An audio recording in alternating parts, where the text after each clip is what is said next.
Data Visualization, a Game of Decisions, presented by Andy Kirk. My name is Michael Todd, and I'm the moderator of today's webinar and the community manager of the methods-based website. So as we begin, let me introduce you to our guest for today's webinar.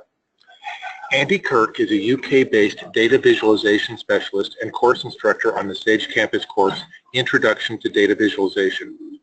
He is a design consultant, training provider, lecturer, author, speaker, researcher, and editor of an award-winning website. Since founding Visualizing Data Limited in 2011, Andy has delivered more than 230 public and private training workshop events in 19 countries. Recent clients include Spotify, Telefonica, Tesco, Hershey, and CERN.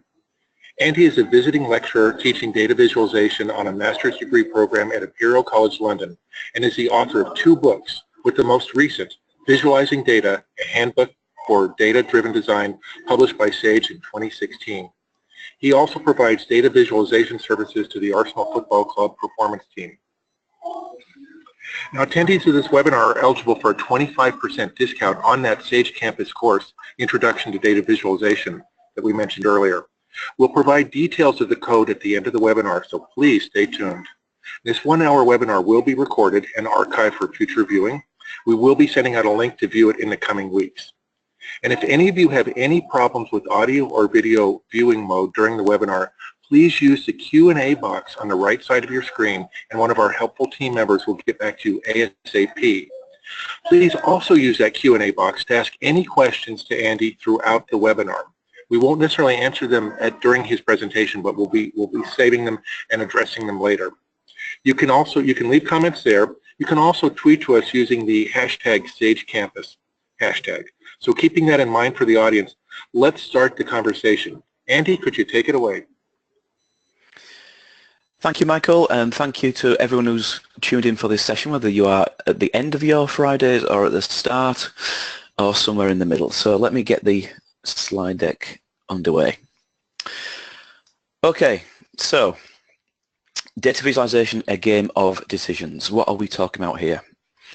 Well, in the 11 years or so that I've been learning, studying, practicing, making sense of, making many mistakes in data visualization, there are 2 enduring characteristics that always give me problems, but always give me the appetite to keep learning, to be enthusiastic about this subject. Those 2 characteristics are the inherent imperfections and the inherent complexities of this endeavor. And I want to, in this webinar, get across to you my attempt to try and deal with these characteristics through better, clearer decision making. I think that is the real essence, the real art of this game. What do I mean by imperfections? Well, the main thing with visualization is that there is no such thing as perfect. There is no such thing as a singular perfect solution. There are various shades of better and worse. There might be, on a very rare occasion, some sense of best. But we're always dealing with imperfections in the sense of limitations of time, frustrations about the limitations of data, the demands of different audiences, the limitations of tools, or all these other factors that will have a big impact on what you can or can't do. My definition for the subject, the visual representation and presentation of data to facilitate understanding, places this great emphasis on this word, facilitate. We are taking our raw data and visually converting that into charts and packaging it up using color, interactivity, annotation, and composition. But we can't guarantee the outcome for our audience of understanding. We can only do our best to facilitate. And it's important to always be aware of the limitations of our control as designers, as analysts, as presenters of visuals. Momentarily, we need to just switch our attention to the process that we go through as readers to make sense of charts, graphics, infographics, visualizations, however you want to label these things. The first thing that we do is perceive. We look at a display and ask ourselves, what is this showing us? What's plotted? What's on the X and what's on the Y? Where are the big things? Where are the small things? What do the colours represent?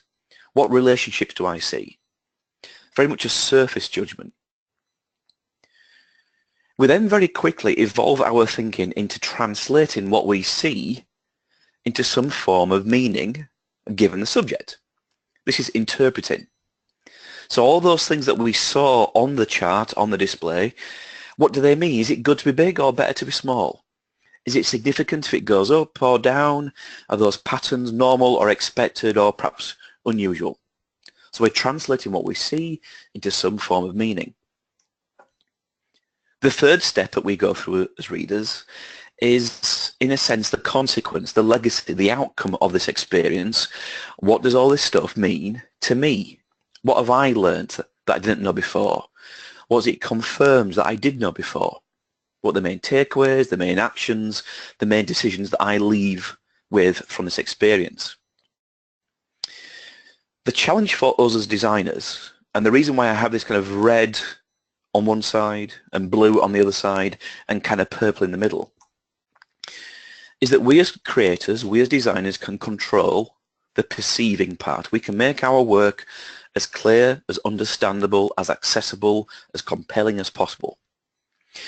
We can assist, if needed, with the interpreting. Sometimes our audience don't need that assistance. Indeed, they might know a subject better than we do to arrive at some sense of meaning.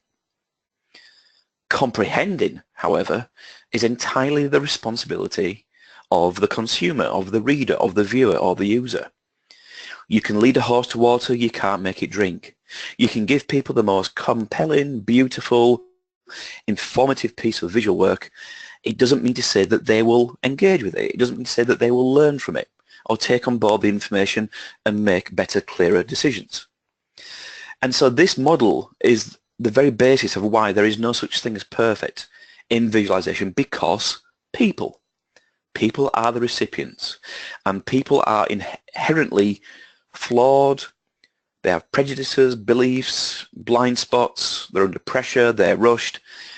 It's something that we all fail to always engage with all information we see. It is just human nature. So we're always aspiring to do our best as designers, as creators. We're always trying to optimize, but we can't control everything. I mentioned the word complex. Visualization, in my view, is characterized more by its complexity than necessarily the complicatedness of the decision making. Now, of course, around the edges at the most advanced level, there are complicated things that you have to do, very complicated algorithms or tools or technical solutions. But in the most part, and for most of us doing most of the visualization work we ever will do, most things individually and in isolation are simple matters, but there is a collective system around which those simple decisions have both a consequence and influence on other things, and they themselves are influenced by other things as well. Take, for example, the very simple issue of an axis, a pair of axis lines for the X and for the Y. It would seem on the face of it that this would be a very simple property to make decisions about in terms of their inclusion and how they are presented in a piece of visualization work. But just think about some of the questions you might need to ask yourself as you execute the design of a pair of axis lines. What colour shall we make them? How thick should they be? How long? What labels will we attach to them and where? Should we even label them? What tick marks might we require? Do we even need the axis lines themselves? Well, the answers to all these questions depend on many other things. The choices that you make on one single property in a visualization has a consequence for all the other decisions that you make elsewhere. So trying to make sense of complexity, in my view, is about two components. On one hand, you need to increase the awareness of the options that exist.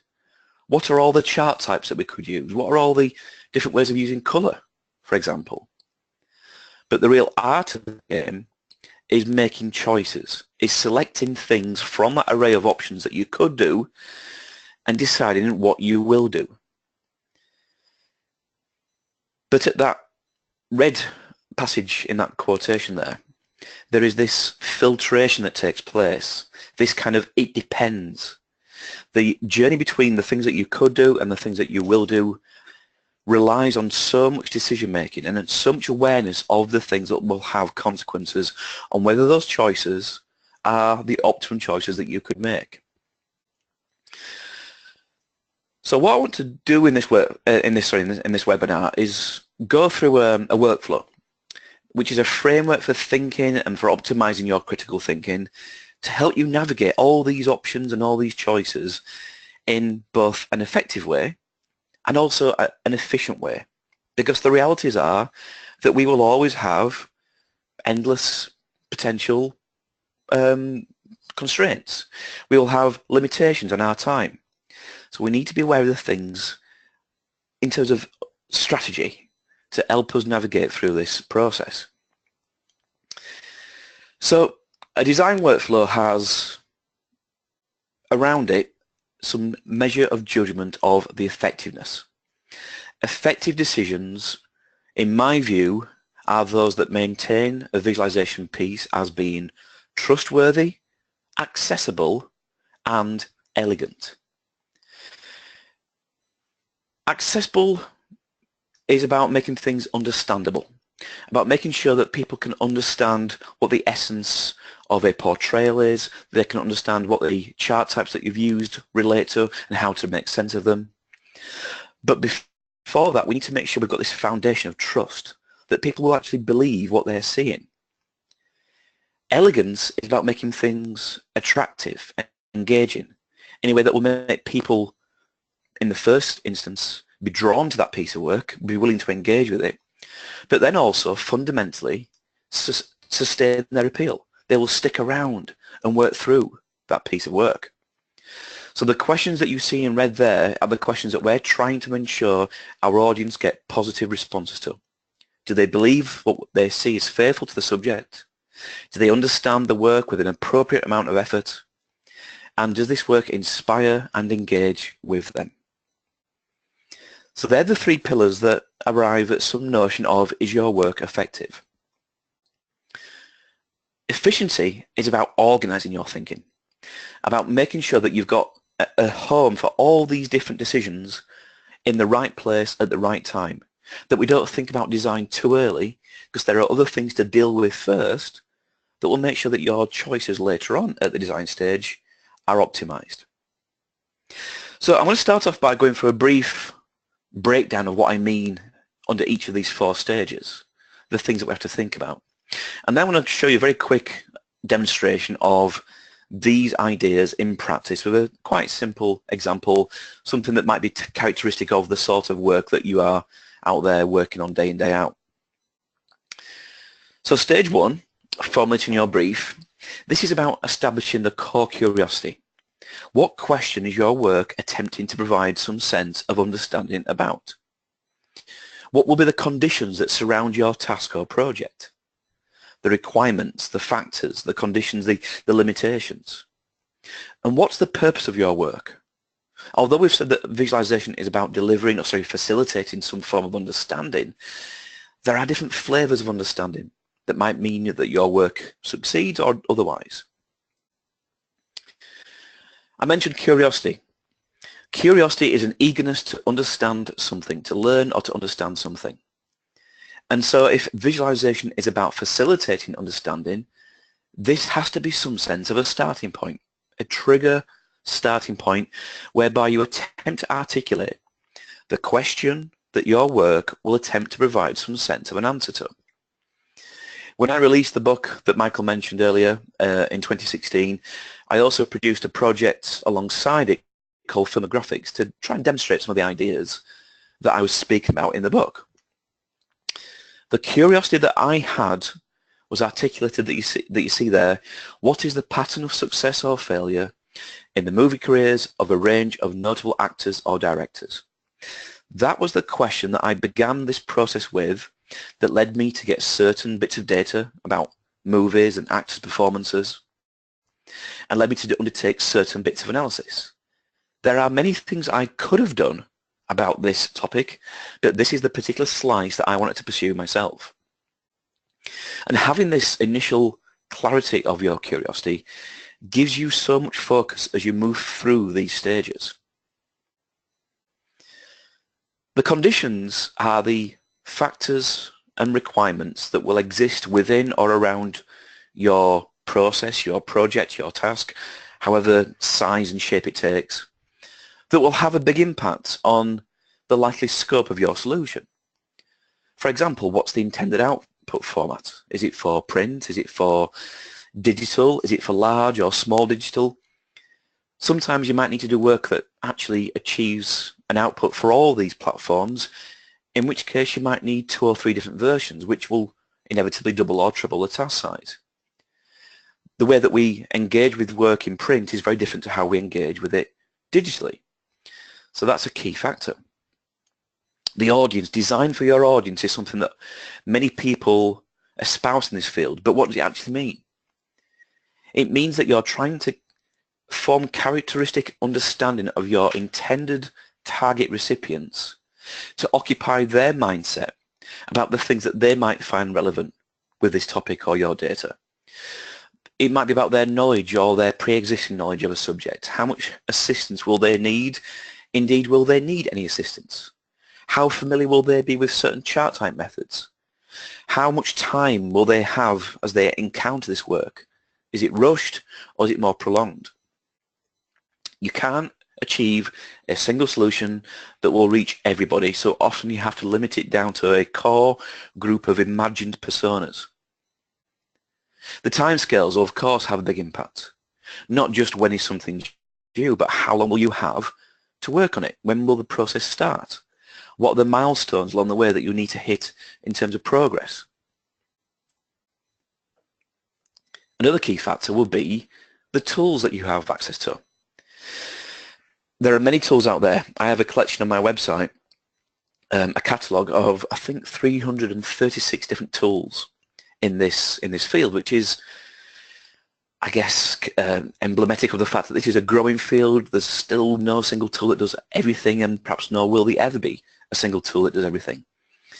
But one of the questions I get asked the most in my teaching and training is, which tools can help me make which charts, and which charts can be developed in which tools?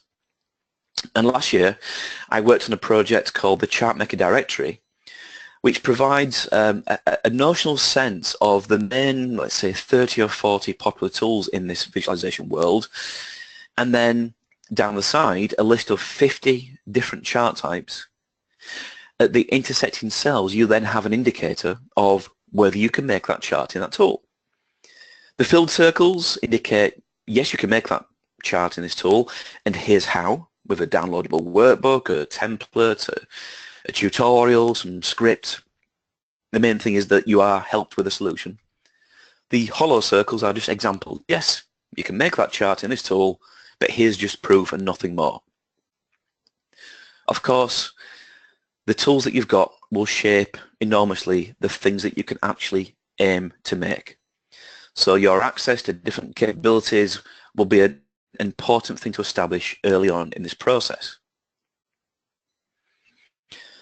The purpose of your work concerns how your understanding will be facilitated to your audience. And these subtle different types of experiences. I use this example from the notion of weather forecasts and weather reports. An explanatory visualization will be characterized by a weather presenter stood in front of a map, giving his or her comments and insights about the key observations of the weather in your area, in the country, over the next period of time. They've done their own analysis, they are using the visualization as a prop, and they are talking you through the main headline insights. They are telling you something. An exploratory tool, by contrast, gives you, the user, the chance to interrogate and manipulate and navigate around different aspects of this issue of weather forecasting, to switch things on and off and to move over a period of time. You can follow your own sense of inquiry. An exhibitory piece is simply just really showing people data visually. There's no commentary about whether this is a good thing or a bad thing or an exceptional thing.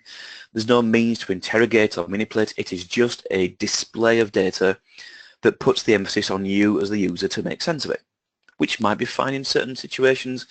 In others, it might not be the appropriate method to get across understanding. So each of these are viable routes that you might take, but require different kind of design thinking. The second step is about working with data, about getting the data, examining, transforming, exploring, really kind of getting under the skin of this raw material that you're working with. In the first instance, it's about acquainting yourself with the types of data you've got. I use this schema called TNOIR, this acronym TNOIR, to organize different types of data, whether they are textual, such as comments or quotations, nominal, such as event categories in the Olympics, ordinal categories, such as gold, silver, bronze. There's a hierarchy of those medal categories. Quantities differed between interval, such as a temperature reading in Celsius, or ratio quantities, amounts, counts of things, in this case, the potential finish time of Usain Bolt. These different types of data, depending on what you've got to work with, will lead to potentially different stories being possible, different chart types being possible, and also subtle things like different colours being possible. So we need to understand what we've actually got to work with. The shape of your data will have an influence as well. Depending on how many things you've got to show people, this will start to give you some clues about the potential architecture. In this analysis of my stress as a Liverpool fan from 2 years ago, I was showing 63 matches of analysis. And so the amount of things that I was looking to show and to analyse lent itself to an 8x8 grid. So by examining your data, you start to get a clue about the potential architecture, not just of the overall piece, but also some of the chart decisions that you might make about the length of the axes in terms of scales. On the X and the Y, the examination of your data will already give you those sense of scales and magnitudes to think about later on. It's not just quantitative scales. Words, categories have a spatial consequence. Whether it's right or wrong, often bring most things back to football. The Jan Vennegoor of Hesselink problem, the Dutch footballer with such a long surname, when we are trying to fit in labels into a table, into a chart, they have a spatial consequence. Longer words are harder to fit into that display than shorter words. So understanding your data is about really kind of getting under the skin of the shape, the size, the dimension, and the quality of your data to really understand its potential, but also to understand some of the challenges it might pose later on. Sometimes we need to work hard to get our data, or to at least get our data in a form with which we can use and analyse.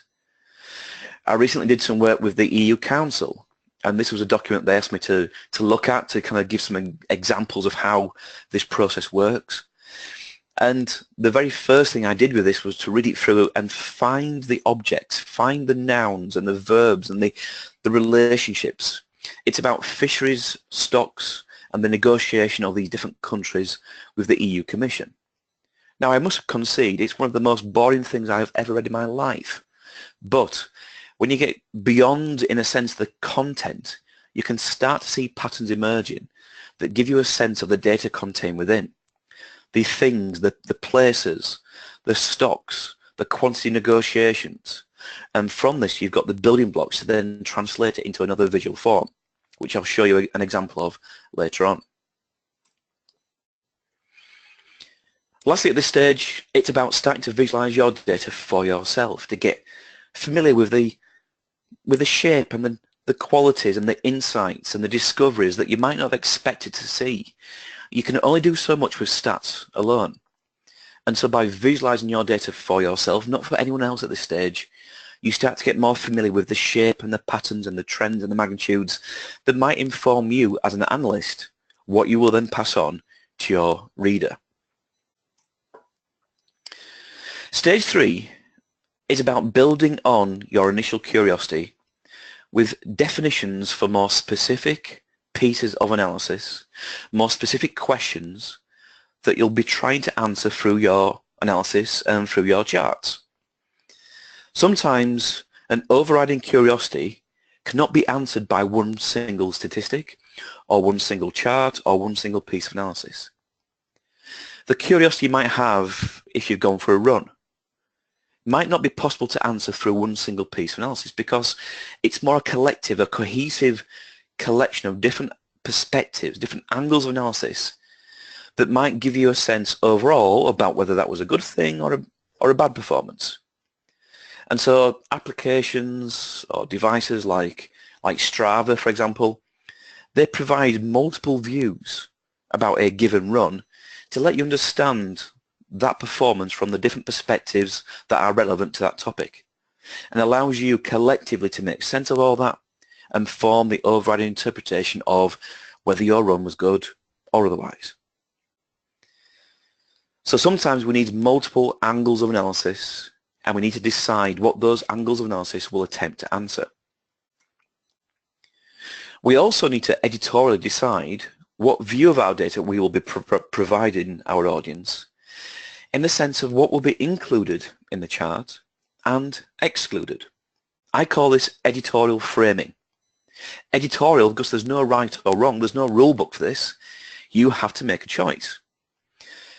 Take, for example, Facebook's recent fluctuating stock market price. When you see it over different time frames, there are different stories emerge. Over 5 days, it looks like it's a very positive story, this kind of increasing growth from left to right. When you see it over 3 months, that recent growth is put into context. It's actually dropped quite recently. But when you put it into further context of a 5-year perspective, actually this sounds like a little blip over what has been otherwise a largely positive story of growth. None of those views are right, none of those views are wrong. They are down to you to judge what is the most relevant view to provide your audience. And if you can't decide, then maybe you need to provide multiple views as you see in those displays.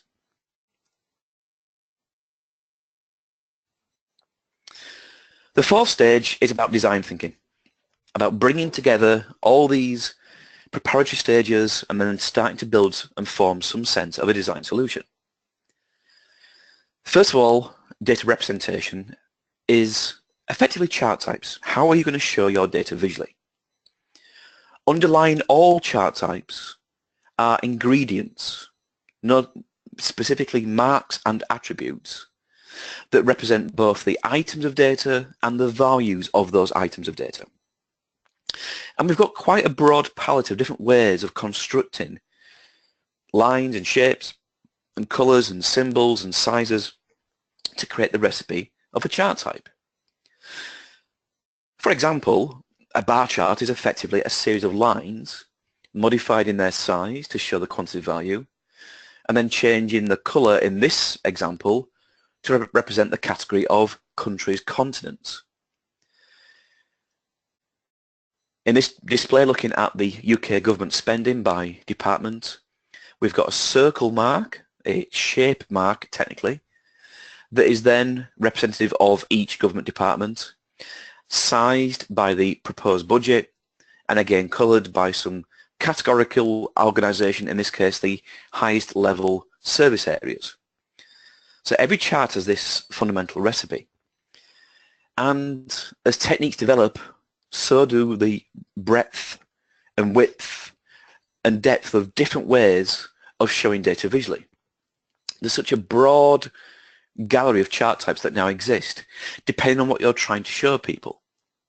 I use this taxonomy, the CHRTS acronym taxonomy, to organise different chart types, depending on what sort of view of data you're trying to provide your audience. For those of you who have my book, and hopefully it's all of you, and if not, well, you've got the weekend to address that, I go into real detail about all these different charts that are in popular use to try and deconstruct how you make them, but also their purpose, their shortcomings. Every chart shows something, but also will not show other things. And so their selection is very, very delicate. Beyond chart types, we've got then to think about the potential for interactivity, controlling what and how your data is displayed. In this analysis of the evolution of speed in the Olympics. These different features allow the user to interrogate and manipulate the view. Choosing different sports, different events will modify what's plotted in those three charts that go beyond the bottom of the page, by the way. Clicking on those buttons on the top right will filter for men and for women, or maybe filter and exclude different medal winners lines. When you hover over the medal icons, you then get a breakdown of the results. All these interactive features help the user to get a bit more than just what you see on the surface of this project, and help them to navigate through all these different contents depending on what they are interested in. Annotation is about judging the right level of assistance. What help, what introduction, what explanations do I need to provide my audience so they understand what this thing's about and how to make sense of it? So it could be simple things like introductions to help explain what these charts represent and what the colours represent, how to make sense of all these collective panels. And it's very much based around the audience. Again, their knowledge of a subject will be such a paramount reason for them getting something out of your display or not at all. These two comparable charts have the same data points effectively, but one's about football, one's about this strange subject, winglets and spungles. What does that mean? Well, I don't know. I can still read the chart, but I can't make sense of it. I can't interpret it. I can't move into that second bubble without some sense of assistance. Whereas on the left, as a football fan, I can not just read the chart, but I can bring my knowledge of the subject to take more from this than is actually present. I can interpret what this means. I don't need the assistance. So judging the audience's knowledge of your subject will very much implicate your choices around annotation. Colour is absolutely vital because everything on your screen has a property of colour. The interactive buttons, the data values, the axis lines, the axis labels, the text, the background, all these things have a property of colour, otherwise they are invisible. And there are different practices around how you might use colour for showing data, for categories, for quantities, how you might use it editorially. That's a little bit beyond the scope of this session. But the main thing is that there is a lot of science around colour, lots of rights and wrongs, perhaps more so than any of the other layers of design thinking. One of the things that we often talk about in visualization is the impact of colour blindness across the red-green dimension. Well, this is something that is very understandably popular, the red-green traffic light indicator, but if you can't see those red and green colours, then the meaning of their representation becomes invisible. And there's a reference there for you to use called Colour Oracle that will simulate whatever's on your screen to show how a colourblind person would perceive those colours as a nice sense check.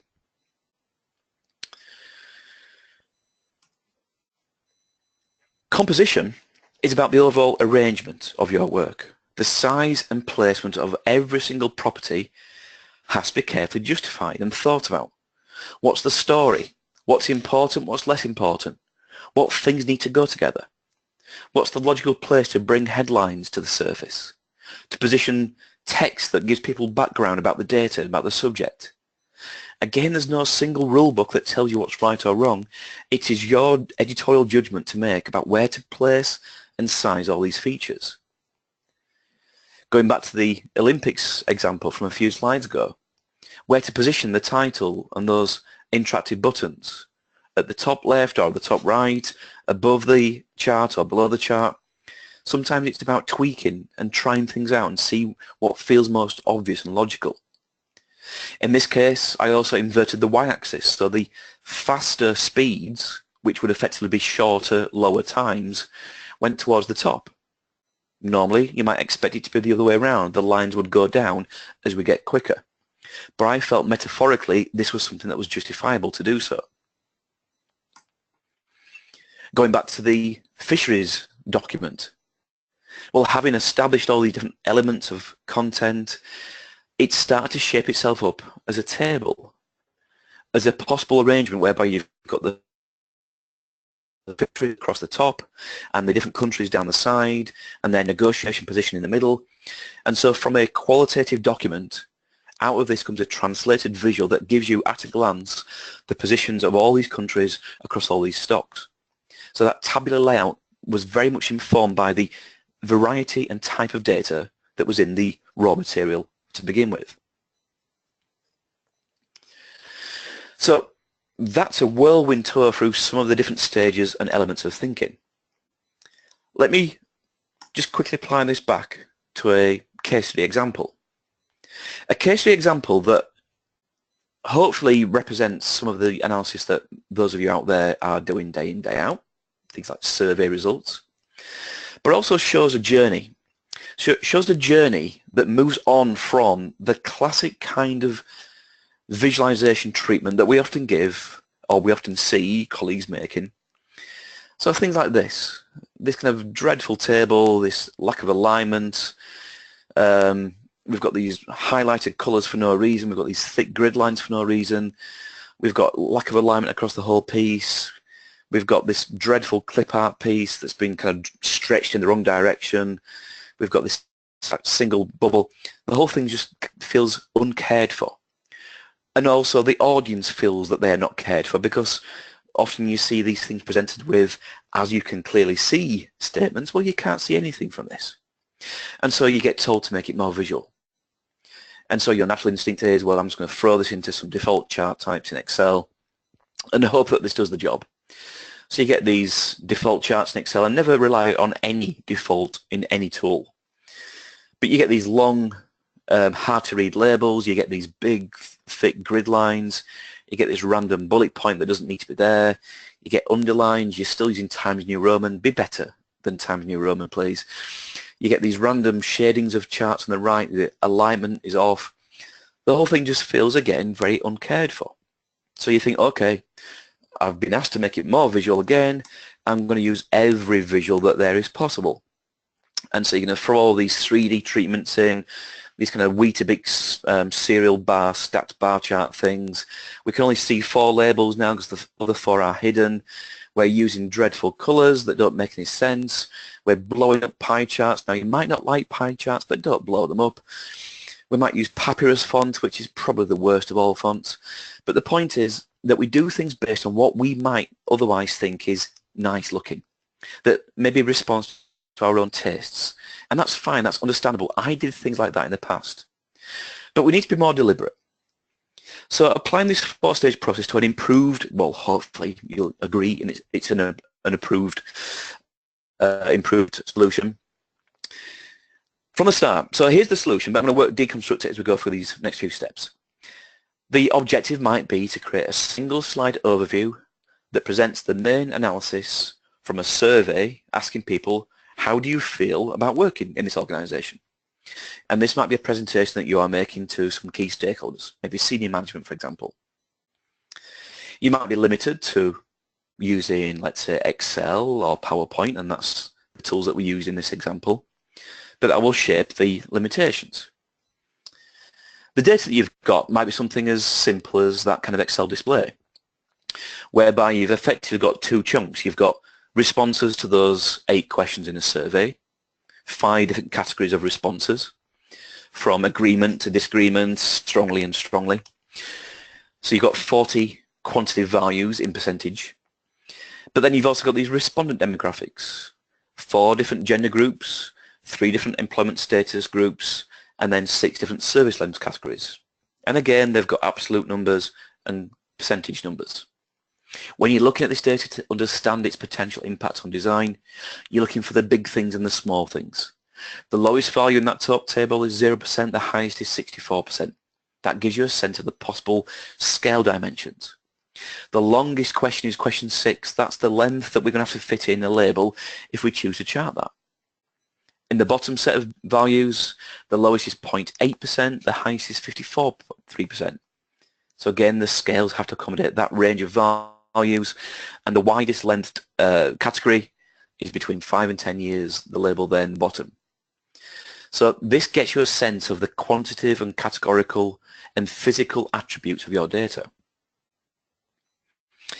Editorially, well, the questions that we might wish to answer that kind of go more deeply than how does staff feel about working here might be expressed as you see there. For each of those 8 statements, what are the proportions of the responses across the agreement to disagreement? And then for each respondent demographic group, what is the breakdown of those that took part? Choosing charts will be very much driven by those editorial statements. So here's the full panel of chart options. But the specific questions that we're trying to answer there, well, question number 1 is a part to whole story. What's the hierarchy across each of these statements within and across the different sentiments? Question 2 is about the breakdown, which could be a part to whole relationship, but it might also be just comparing the categories within those main groups. So this is when you start to play and try out different chart types. The instinctive response to how something makes up a whole might be to use the pie chart, which is, again, understandable. But the pie chart doesn't work so well when you've got multiple categories like the 5 that we see here. It's quite hard to judge those relative sizes within each pie chart. But also, when you've got 8 pie charts to compare across, again, it's quite hard as the segment shapes and sizes shift across those 8 circles. In a sense, what we're trying to do perhaps is in some respect get a sense of the agreement across those 8 questions and the disagreement. So maybe some kind of multi-panel bar chart could be useful, or alternatively some sort of stat bar chart, so we preserve that sense of how do these things make up the whole. In actual fact, we can in effect combine the two together by using what I term a back-to-back bar chart, or a back-to-back stat bar chart in this case. We might have the agreement on the left and the disagreement on the right, and then the strong leads and the weak. So we can still see across those 8 questions how much agreement and disagreement takes place, but also the subdivisions within each. Because we've got the no opinion column or sentiment to include, we might take that out of this display. We might actually move that to the side because what people mean by no opinion might vary. It might mean they don't understand the question, or they've got no experience of that thing in the workplace. So it's actually probably worth taking that out of that equation. And because it's a different thing, we might also use a different device, maybe use something like a bubble chart, just to create some separation between those 2 distinct components of these responses. Breaking down the demographic groups could be a pie chart, as I mentioned, but because that length of service in particular involves 6 categories, it might just be too hard to read and judge those slices as easy as it could be otherwise if portrayed in some kind of bar chart, where you plot the percentages or the absolute numbers. The examples you see there are the absolute numbers, to see the breakdown slightly more easy, to be able to compare and contrast across each of those different groupings. So the charts that we used in this piece, as you see there, are the back-to-back bar chart to show the agreement on the left and the disagreement on the right, the bubble chart to break out the no opinion column, and then the bar chart to show the different groupings within each of those demographic headings. And those charts therefore provide some sense of an answer to those primary questions. This piece was not interactive, but you could imagine if this was translated or translatable to be an interactive piece, that you might employ something like a hover event whereby you can hover over those stacked bars and get a breakdown of the individual values. You might be able to do something like clicking a link to download the data yourself to take it out of the chart and do some of your own analysis, maybe some more information links. You could also imagine a case whereby you could perhaps click on those different groupings and use that as a filter to modify what's plotted on the left. So the chart on the left might just show, therefore, the selected responses from female respondents. These are all potential ways of increasing the experience through interactivity. The annotation, remember this was the right level of assistance to provide. In this case, is simple devices. It's titles, it's intros, it's headings, it's the axis value labels. It's providing grid lines to help people read off the value sizes, including the labels of the different questions from the survey. You might not have the chance in this piece to include commentaries or observations and narratives to bring out some key headlines, but instead, if you are presenting this in person, well, you can verbalize those and you can talk people through the key things that you want to bring to their attention. Remember the weather map example. The presenter tells you the main insights of the weather forecast.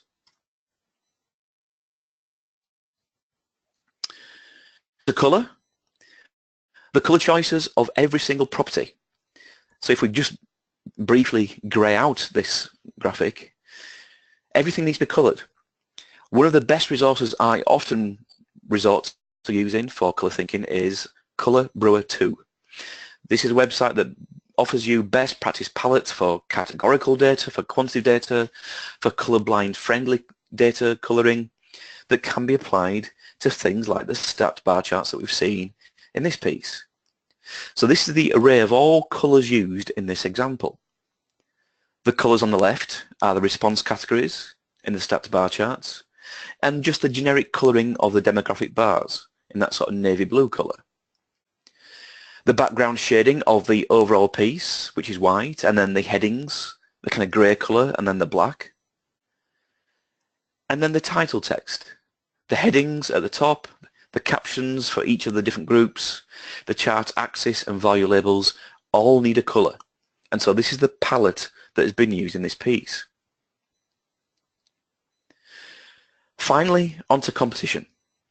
Where will things go and how big will things be? What's the overall layout? Well, in this case, we've got the biggest space given to the most detailed content, the survey results. To the right, you've got the demographic breakdowns, and then at the top, the title. A very, very simple architecture. But within that, there are many more subtle choices that we need to think about. Where will we align the title? How big will the font be? What sort of space will we allow between the different sections, between the different bars in the bar charts? How will we sort and arrange the agreement bars and the disagreement bars? Where will we put the strongly and the weak? What will be the biggest size bubble? And how will we sort the bars on the right from the lowest length of service to the highest length of service? Every spatial decision that you make is very important to get across as clear as possible and as accessibly as possible the overall content, story and meaning of your data. So that's the ultimate design solution. A proposed solution, it may not be the perfect solution because a perfect solution does not exist. But hopefully it has improved the solution from these origin stories of the unvisualized, perhaps the poorly visualized, and then the gratuitously visualized. And against those key principles of effectiveness, hopefully it would demonstrate the value of the work, its accuracy and its transparency. Hopefully it would show the most relevant things in the most appropriate form to minimize obstruction. And hopefully it is suitably aesthetic to seduce an audience and sustain their attention. So that's a whirlwind tour through my process of critical thinking and decision making. And as Michael mentioned in the intro, I've been delighted to launch a new online training course with Sage that is launching on the 25th of June, an introduction to data visualization, and it's something that will hopefully give those people who attend that a more sort of meaty sense of the decision making that I've gone through there. So thank you, Michael, back to you. Thank you so much, Andy. Again, when I see you at work, I always understand why you are so popular. We're going to turn to some questions from the audience right now, and I want to remind people that they can use the Q&A box at the right of their screen to ask questions, and you can also use our webinar hashtag, which is #SageCampus, to send questions via Twitter. I get the impression that some people are kind of chomping at the bit. They're really keen to dive into this, and so I need some housekeeping help right away, Andy, if you would. Your ChartMaker tool, and is that accessible to everybody? Is that something that they can go? Is it something they can use for free? It is, and you might have just broken up a little bit, Michael, there, but I think you were asking about the ChartMaker directory, which is completely free and open to everyone. It's on my webpage, visualizingdata.com, all the S's, no Z's anywhere, visualizingdata.com, and then on the home page at the bottom you'll see a link to the Chartmaker directory. And just to add, it's a growing resource because it's a very crowdsourced resource. People have found solutions and workarounds and examples of charts being made in different tools, can add their own references to the directory, which I think at the moment is about 830 references in size. So, Andy, and I hope I don't break up at this point, you use the singular pronoun a lot, you. And I'm wondering, how do you handle situations where it's not just you, where you have clients or you have peers or other stakeholders that are a little bit resistant to the design process, and maybe they want it to be, they want the perfect to appear magically, but they're unwilling to invest in the design process. Yeah, and I think, Michael, that's perhaps at the heart of the challenges of this game. Again, people. I mentioned people are the worst, which is perhaps unfair on many of those fine people out there, but audiences have a variety of needs and interests and demands in terms of the things that they want to individually learn about, but also the stakeholders, the clients that I work with have often got predisposed ideas about what they foresaw this thing looking like. They've seen other examples of similar topics being visualized, and they do come with ideas which are always welcome, but you always have to be driven by the process, and you specifically have to be driven by the data that you've got and what data you're trying to show, because that will specifically lead you down the route of, for example, which charts will be the best way to show that thing, and which colors will be the best way to show those categories or those quantities. So in a sense, you sometimes have to take your clients and your stakeholders on a journey of kind of disrupting their initial opinions, telling them why things might not work, maybe even showing them their example with real data and explain why other things are slightly better. And you can sometimes do that by testing them, saying, okay, if you're looking at the chart that you proposed, how quickly can you answer this question? You know, which is the second biggest thing? Well, if I show you my alternative version, to answer that question and many others would be far quicker, far more efficient, and probably far more accurate. So it is very much a negotiation process. And when I'm talking about the different attributes that make up this business, I have this notion of the 7 hats of visual design, which are different attributes, the different mindsets and skill sets that you need to possess to be the all-rounder, which is something of a unicorn, frankly. But one of the key hats is the communicator hat. The communicator hat is the person at the junction between you as the maker and the audience, but also you as the maker and the subject matter experts, the clients, the commissioners of your work. And it's not just communicating in terms of telling them things, but listening. Listening to their needs, listening to their concerns, listening to their perhaps concession that they are not as experienced as you, and their willingness to be educated along the way. So educating people can be kind of time consuming if you're building quite a rushed project, but it will help you in the long term because you need to have savvy clients, commissioners, customers, as much as savvy consumers and readers. So let's stick with time. How long did it take you to create the example that you used, and perhaps more importantly, how long would it take me? The longest task to take was actually making that gratuitous third one, that rather dreadful Weetabix 3D exploding one, because it actually took me a long time to do bad things. The proposed solution, whether you think it's the best one or not, that probably took me about maybe about an hour or something, because all you're really talking about there are quite simple chart types. Effectively, you just got a set of bar charts. But what you've got, let me go back to the right slide. But the main issues around this are the axis scales, to know to make them up to 80 something on the left and up to 60 something on the right. The decision to make the no opinion column into a bubble chart to kind of take it out of the convention of the bar charts. Those were the things that actually took a while to think about. And then the eventual execution was quite quick in PowerPoint, but again, just lining things up and making sure they're all in the right color, and then playing around with which font or typeface feels right. Those appearance layers of color and composition often take the most time. The other choices around what annotations to include, which charts to include tend to be quite quick because they're often quite obvious whether the single chart is obvious or at least a limited collection of charts may be obvious. But the overall kind of arrangement and piecing it together tends to be the thing that drags out. I committed myself to do it in 1 hour and nothing more, nothing less. So the maybe that's not typical. Maybe sometimes things will be quicker. But I was also trying to deliberately remember what I was doing to then talk about it in this webinar. So after your slandering of Times New Roman and of Papyrus, what font did you use in this, and what font do you prefer? That's a good question. I think I used a font called Proxima Nova, which I think is either a free Google font or something that comes by default with a Mac. I can't remember which one it is. So I used that. What was the second question, Michael? Sorry. And then what fonts are your go-to fonts in addition to this one? If I were stuck and I had to pick something in a hurry, what would you pick?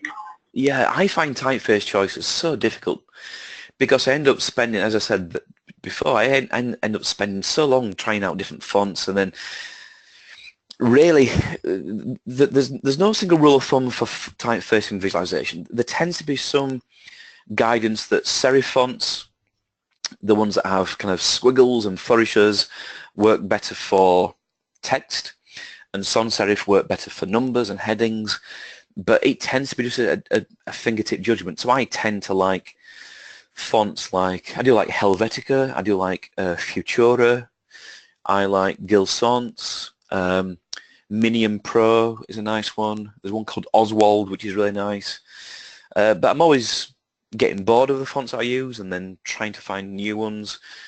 Every now and again I might even splash out and pay for a font, which of course we should do for the different foundries that make these beautiful fonts. But just a couple of references for you. So one of the most important authors about typeface is a lady called Ellen Lupton, Lupton. She's at MICA, the Maryland Institute College of Art. She's got a great book called, and it's just come from her brain, I think it's Thinking with Type, but that might be a different book. But Ellen Lupton is the authority in my view about typefaces, and there's a great plugin for the browser called What the Font. So if you're on a website and you like the look of a typeface, click on this button, hover over the word that has your font, and it will tell you what's been used. And as a way to get some inspiration, that's a nice way to then follow up and try and find that and see if you can download it onto your desktop. So we're out of time, and I have a couple of questions that I hope you'll be able to answer in print after when we do post this, and we will be posting this on both the Method Space and the Sage Campus blogs, along with the slides and along with the list of resources. But what programs, what software do you rely on the most, or what would, maybe let me reframe that, what would you recommend people use? So my workflow often, I'm not an advanced developer, so I'm not a good programmer. I'm a bad programmer. I can program, but it's bad. I tend to have a workflow that uses Excel still, Tableau in particular, and then I generate the charts from those applications and take them to Adobe Illustrator and use that often as the canvas to kind of fine-tune and style the eventual solution. For those people out there who are developers, who have got a programmatic mindset, D3.js is a JavaScript library that gives you complete power to create almost anything you can imagine, but at the cost of having to learn and master the language. There's a new tool that came out earlier this year called Flourish, which is a tool that tries to provide a kind of a more sort of menu-driven approach to creating complex visualizations without the need to code. There's also a wonderful website called Raw Graphs, that's R-A-W, Graphs, and that's a free tool that allows you to make unusual chart types that will give you quite a simple wizard-driven process to drop some data into a panel, choose a chart type, and then churn out a resulting graphic to embed into your reports. So there are many out there, and again, for those of you who visit the ChartMaker directory, there's a filtered list of about 30 or so chart making tools, and that will give you a guide to what they're capable of, their limitations, and then you can browse through to the host website and learn more about how to get hold of them, how much they cost, whether they're open source, that kind of thing. So that's a quick run through the main headlines, I would say. Well, I'm genuinely sad because I think that is all the time we have for today. I want to thank the audience for joining us, and I want to give a special thank you to our guest, Andy Kirk. Thank you. Thank you, Michael. I want to remind everyone that his webinar, this session, will be available on both the Sage Campus and MethodSpace websites. We'll be answering some of the additional questions we didn't get to, such as qualitative, presenting qualitative data in charts. We will have we're going to be asking Andy for a list of some of the resources that he just told us, so that you can see those URLs. But at the beginning, I promised everyone that people who are interested in Andy's course through Sage Campus, his Introduction to Data Visualization course, which starts June 25th, we do have a discount code for people. And in honor of that June 25th start date, registrants for this webinar can enroll at a 25% discount by using the promo code DSJune25. And I'll repeat that. It is DSJUNE25. And again, that will get you a 25% discount. Now, as a reminder, when this archive webinar will be available, expect an email that will have a link to that, and we'll have the slides, and again, we'll have some of the answers to the questions and a resource list we didn't get to. And again, this is Michael Todd with MethodSpace, and I want to thank you for, I want to thank you, Andy, again, and I want to thank the Sage Campus team for putting this together. Thank you so very much.